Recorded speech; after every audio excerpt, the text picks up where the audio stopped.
Hello and welcome.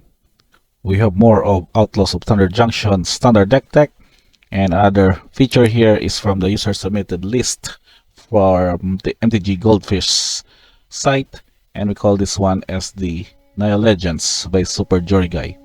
So if you're again familiar, Legends, legendary creatures, and we have somewhat seen a similar archetype, which we call this one as the Esper or the 4-color Legends, and might have some variants. But this time we're going to check on what will be the new offerings of this kind of build with the Naya colors, or the red, green, white colors accommodating with this build. So Super Jory Guy has come up with this list in which we added 33 creatures. So you can see a variance here, only 4 enchantments, which is also sort of a removal. At the same time, get you to get advantage for triggers of your legendary creature, and 23 lands to go with the mana fix. Let's check this one first. Our paintings would be go with the colorless borderless version. So again, let's explore each of these creatures up to the curve and how it would go with this kind of setup. So first off, we're going to start off with the 1-drop, which is Squirrel, the Effector Might. So in a way, Squirrel would just again use its ability to protect off your other threats. At the same time, it would also have you to get them unblockable by the chosen color of that this turn. So the same function of that with the Esper Legends build. Now for the 2-drops, we can see a lot of variants here, but starting off of course with a new card, Brisby Bill, Spine Silver. So again, it is deck that goes with the benefit of not only having a 2-2 in play, but each of those lands played would get you to put counters on creatures you control, depending on certain situations, and later on can be a good mana sink with the 5 mana to double the number of Possum counters on each creature you control. So with that 3 copies in the deck, to make sure that early on you can just curve out with turn 2 Bristol Bill, cast another legend on turn 3 and then play land and get the Possum counter added.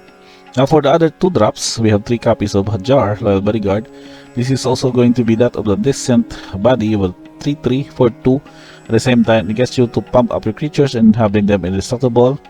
And then we have Inti, that's 3 copies in the deck. Of course, card advantage, and also can get you to fix your card draws with those discard cards converted into Possum counters added on target attacking creature and having them gain trample until the end of turn. And then we have Kellan, Daring Traveler, which is also get you a pseudo card advantage with its ability that whenever it attacks, you will reveal the top card. If it's a creature with mana value 3 or less, put it in your hand.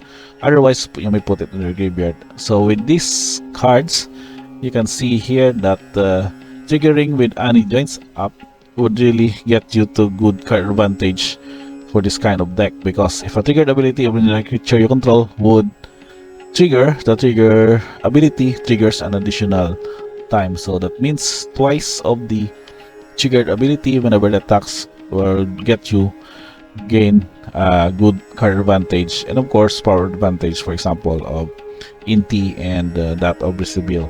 So the other 2-drop in the deck, which also can somewhat ramp you up with additional mana, is a Ruby Daring Tracker. That's 2 copies.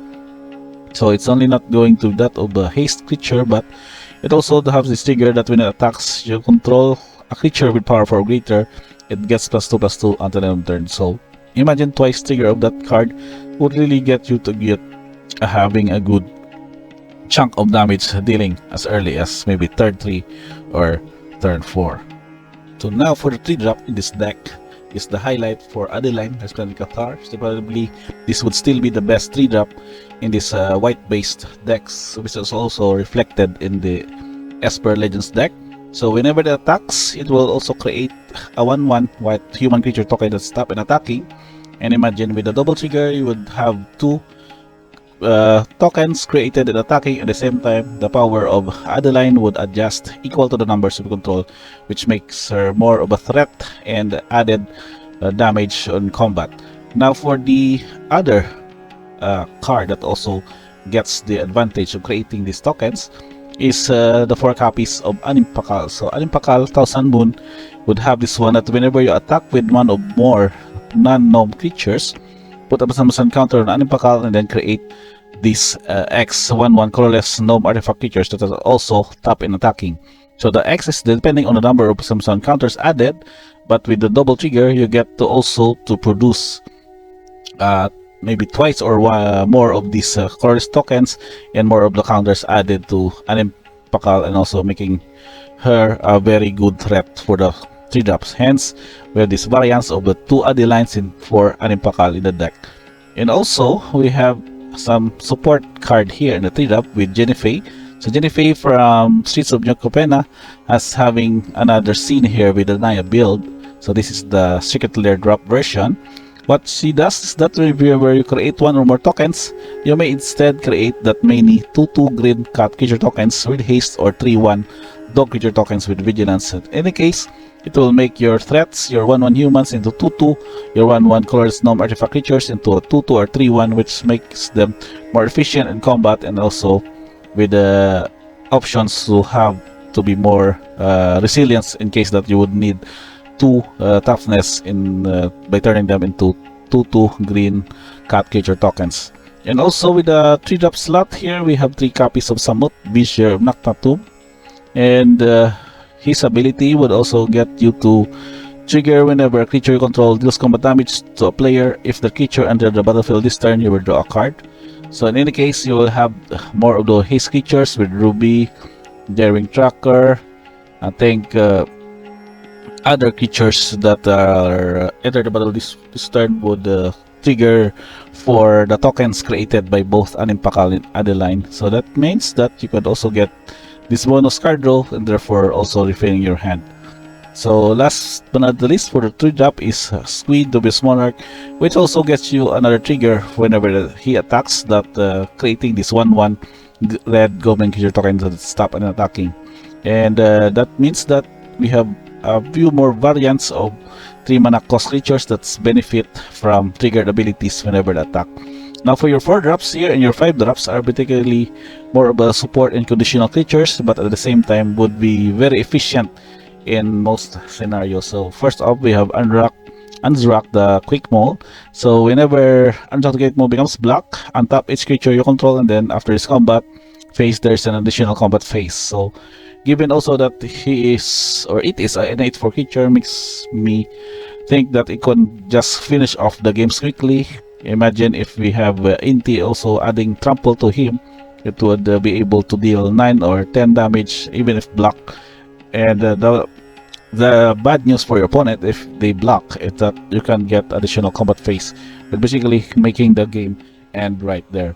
So also we have Brewstral Roving Rancher, which can also produce variants of 2/2 white ox creature tokens that gets to trigger whenever it enters the battlefield or attacks. And we have also Ariel the Law. It has also haste, flying, vigilance, and whenever a player attacks with 3 or more creatures, you will also draw a card. Creating also 5 or more creatures, you can get a Lightning Helix effect that can also reach out your opponent's life total, and you would also gain life. And of course, 2 copies of the Yugioh Hasuret, which also has this variance of a long text of triggers that gets you, I'm sure, will get you a good card advantage by putting is the legendary creature from your top 6 cards of the library, and put the rest on the bottom random order. And the bonus is that you can play that exiled card without paying its mana cost. So that with that kind of build, I'm pretty sure this kind of take for the Naya aggro or Naya Legends would be very a new way or a new approach with the new cards for Outlaws of Thunder Junction, with Annie joins up, and then Brisley, Bill, Spine Sour. And do take note that Annie joins up is sort of also a removal. It can deal 5 damage to a creature or planeswalker an opponent controls. It can deal off with the Shieldred. Any high mana or high loyalty countered planeswalker can also be dealt with. And of course, the double trigger would be really get you a good card advantage. And last but not the least, here are the distribution of your lands. We make sure that the mana fix are very eager with of course, Covenant of Soul, making sure that your creatures would dissolve. And Plaza of Heroes will be probably your trump card here because of the mana fix that can use to cast your legendary spell.